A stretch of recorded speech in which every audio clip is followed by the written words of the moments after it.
Hechizo de amor, capítulo 12, de Bárbara Cartland. Sin duda la veía ahora como era en realidad, como una joven aburrida y caprichosa que cautivó su atención por corto tiempo, pero que ya no le despertaba los mismos sentimientos.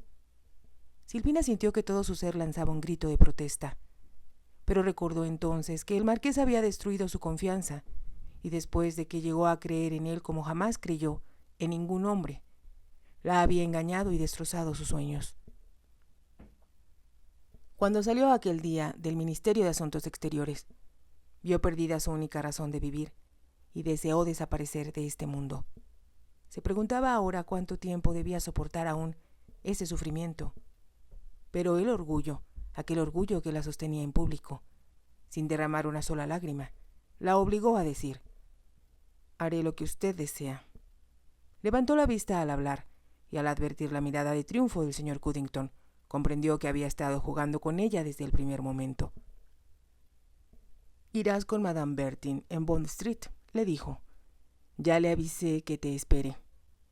Le informé que debía apresurarse a proveerte de varios vestidos, de abrigos de viaje y esas falderals femeninas tan necesarias, pero estoy seguro de que lo conseguirá todo si se le paga bien. Me enviará la cuenta y sin duda se mostrará servicial y atenta. Silvina cerró los ojos un instante, pensando que al ir de compras se hundiría moralmente más aún y que se le supondría una concubina protegida de un hombre rico. Escuchó decir al señor Cuddington: «Exijo una disculpa. He sido demasiado paciente contigo, Silvina, pero te aseguro que no toleraré tal obstinación después que nos casemos». «Le pido disculpas», dijo Silvina dócilmente. ¿Qué importaba lo que dijera o lo que hiciera? El marqués lo había felicitado a él. Estaba sola, completamente sola. No le quedaba nada, ni siquiera sus sueños. «Esa no es forma de disculparse», se quejó el señor Cuddington. Con el último vestigio de orgullo que le quedaba, se volvió hacia él. «¿Qué más quiere?», preguntó. «¿Que me ponga de rodillas ante usted, que me desgarre la ropa y me arranque los cabellos implorando su perdón?» «Se me ocurre un modo mejor», replicó el señor Cuddington. «Ven acá, Silvina».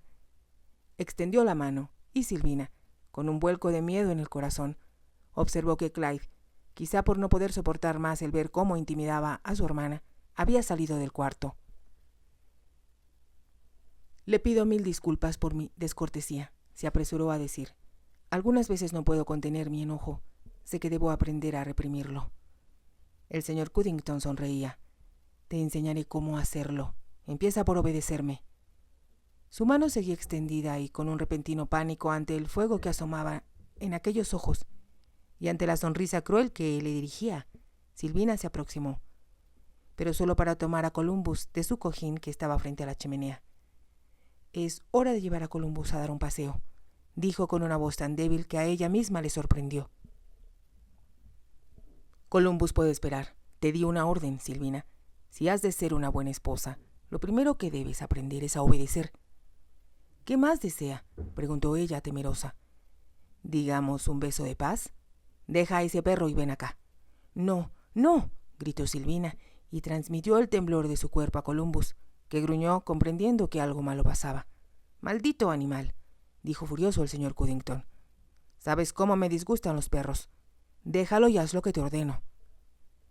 Antes que el señor Cuddington pudiera evitarlo, Silvina salió corriendo y subió la escalera sollozando de miedo.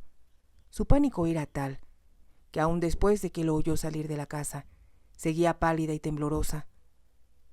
Cuando huía lo oyó reírse. Era la risa de un hombre divertido ante aquella situación que sabía vencer su ira, convencido de que al final conseguiría su propósito. El carruaje del señor Cuddington, tirado por 4 caballos idénticos, levantó una nube de polvo al correr. En el interior viajaban Silvina y Clive. Alcanzaba gran rapidez, pero el coche amarillo que conducía el señor Cuddington lo dejó pronto atrás. Llevaba un sombrero alto de forma cónica, ladeado de un modo que él juzgaba muy elegante. Lo acompañaba el conde, elegantemente vestido a la última moda. «Maldita sea», exclamó Clive, inclinándose hacia adelante para verlos pasar. «No es bastante que tenga que ir plácidamente sentado contigo. como una vieja solterona, cuando podría estar conduciendo un faetón o montando un buen caballo. Alguien tenía que acompañarme, repuso Silvina, con tono de disculpa. El señor Cuddington insistió en que Bessie fuera en el carro del equipaje. Trata de mostrarle al marqués lo que el dinero puede hacer, dijo Clyde Blaine con amargura. Pero siempre será un intruso, y él lo sabe bien. Eso no es mucho consuelo en lo que a mí concierne, contestó Silvina.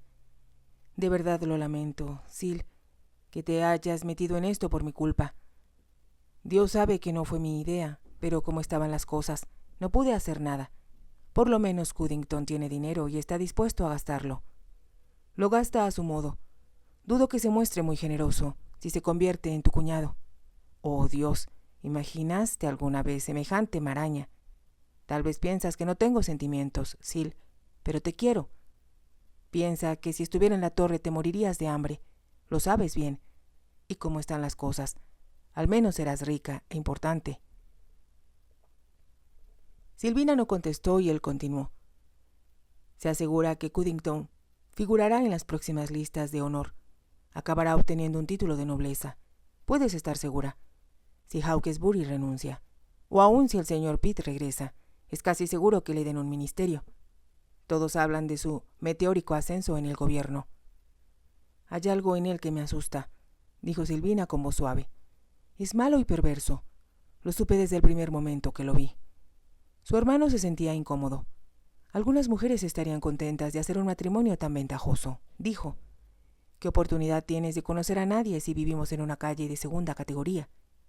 Yo he conseguido algunos buenos amigos desde que llegamos a Londres. Y todavía hay conocidos de papá que me invitan a sus casas. Tú podrías ir también si no rehusaras las invitaciones. ¿Cómo puedo ir a ningún sitio vestida, como dice el señor Cuddington, de harapos? Eso fue innecesariamente cruel. Nunca has estado harapienta, Sil, y siempre se te ve muy bonita. Pero debo decir que tus nuevos vestidos son muy favorecedores, verdaderamente elegantes. Al ordenarlos me sentí humillada. ¿Qué hubiera pensado mamá? Madame Bertie no cesaba de decir. El señor Cuddington me dijo que no reparara en gastos. Señorita. Había algo insultante en la forma en que se dirigía a mí, sin llamarme nunca madame. No me hubiera sentido peor de haberme comprado el señor Cuddington en un mercado de esclavos. No sé por qué no acaba de casarse contigo para terminar de una vez con esto, exclamó Clyde. Oh, Dios, no le metas esa idea en la cabeza. Dice que espera una ocasión especial, pero no imagino cuál. Pero pienso que se acerca el momento y solo quisiera morir. Oh, por Dios, Sil, tú siempre exageras, dijo Clyde enfadado. Cuddington está enamorado de ti, salta a la vista, y te introducirá al mundo de la alta sociedad que conocimos cuando papá vivía.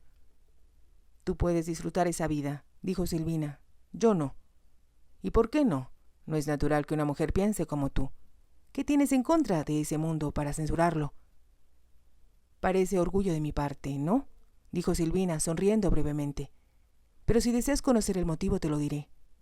Fue cuando estuvimos en España, y papá era primer secretario bajo las órdenes de Lord Pett en nuestra embajada en Madrid, que mamá me dijo por primera vez que se sentía enferma. Tenía dolores, Clyde. Sufría mucho. La voz de Silvina se entristecía al recordarlo. Nunca dejó que papá lo supiera, continuó, y en ocasiones la veía pálida, temblorosa, casi sin poder caminar. Silvina hizo una pausa y sus ojos se llenaron de lágrimas.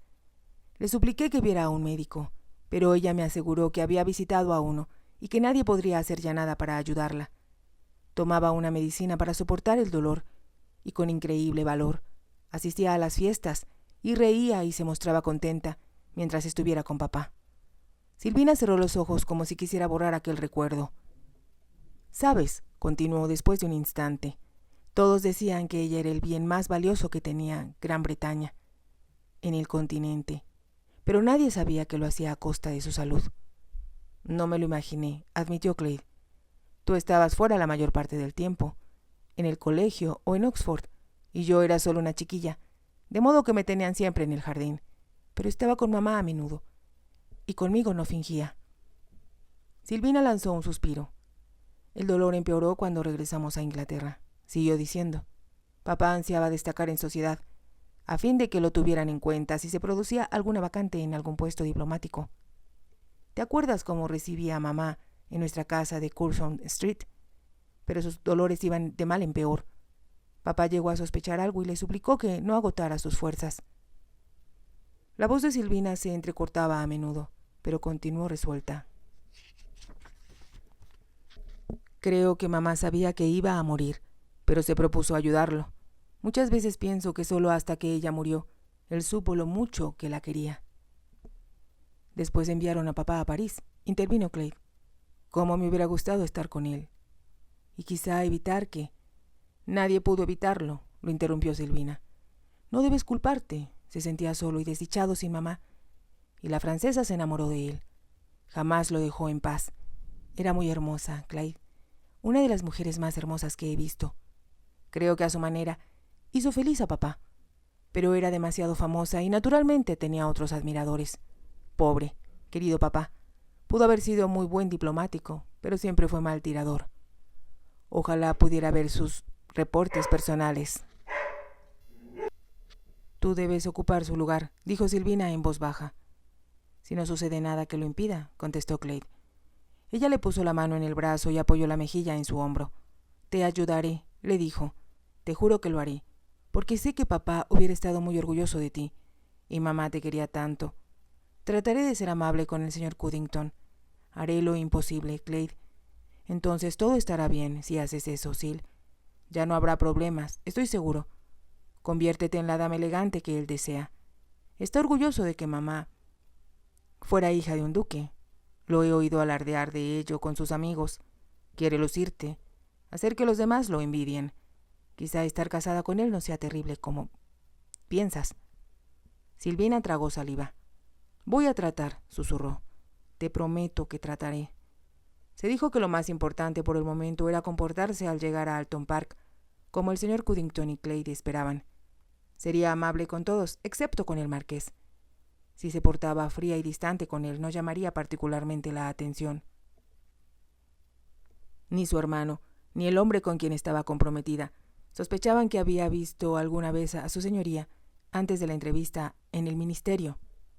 Lo odio, se decía en el momento en que los caballos entraban por la reja de altas arcadas de Alton Park.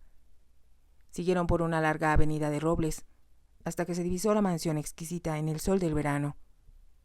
En los lagos de plata, que unidos por medio de puentes semejaban un collar frente a la casa, flotaban cisnes negros y blancos de arqueados cuellos. En el asta ondeaba una bandera sobre el tejado gris de dos aguas, y una bandada de palomas blancas volaba en círculos contra el azul del cielo. Silvina suspiró. Encontraba aquello tan hermoso, más aún que cuando lo vio por última vez, y entonces sus pensamientos se dispersaron como un caballo desbocado. Lo odio, volvió a decirse al descender del carruaje y subir los escalones de mármol, entrando a un gran vestíbulo cuadrado decorado con estatuas griegas de exquisita talla colocadas en nichos sobre mesas doradas, que habían sido diseñadas especialmente para Alton Park. El mayordomo les hizo una reverencia, y uno de los 6 lacayos tomó el bastón y el sombrero de Clyde. Caminaron lentamente hacia una puerta al final del vestíbulo que Silvina supuso sería la entrada al salón. Echó una rápida mirada a la escalera de roble tallada que llegaba al primer piso, y de pronto, cuando menos lo esperaba, una voz que conocía muy bien dijo detrás de ella: «Me permiten darles la bienvenida a Alton Park». Porque su corazón, al oír esa voz, le saltaba en el pecho. Con los ojos bajos, hizo una reverencia cuando Clay respondió: «Buenas tardes, su señoría. Mi hermana y yo nos sentimos encantados de estar aquí». Silvina sintió la mano del marqués que tomaba la suya. Se la llevó él a los labios con un gesto ausente, y aunque su voz era firme, nada en su convencional saludo revelaba un trato diferente al que hubiera otorgado a cualquier otra mujer. Todo terminó, todo, se dijo Silvina. Solo pensarlo la hacía sentir profundamente deprimida, y su corazón seguía latiendo con tanta fuerza que llegaba a temer que él escuchara sus latidos.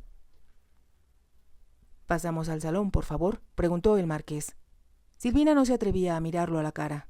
Solo veía sus bien pulidas botas cuando él los precedió hacia el sitio donde los demás esperaban.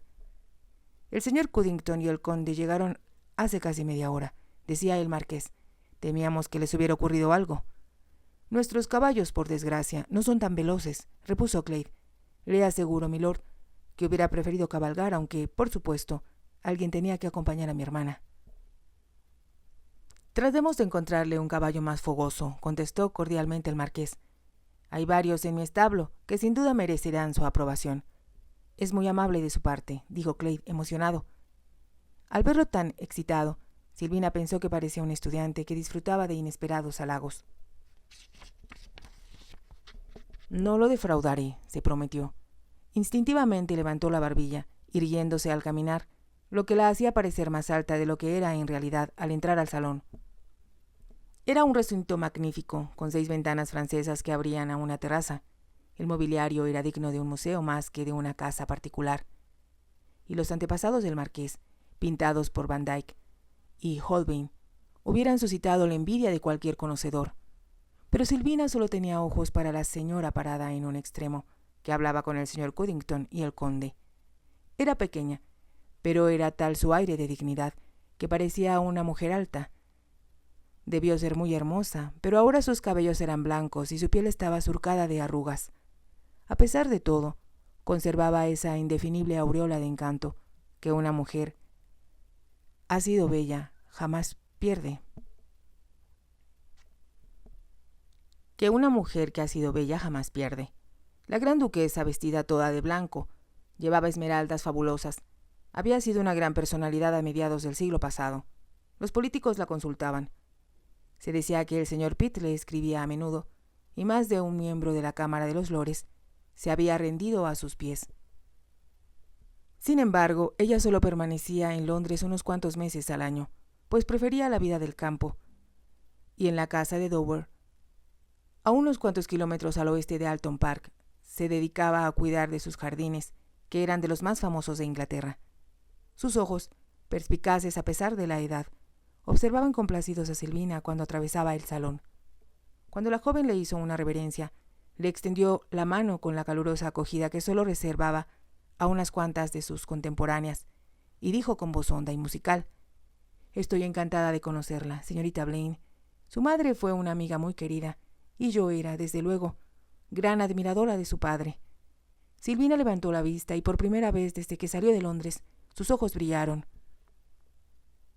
«¿Conoció a mi mamá, madame?»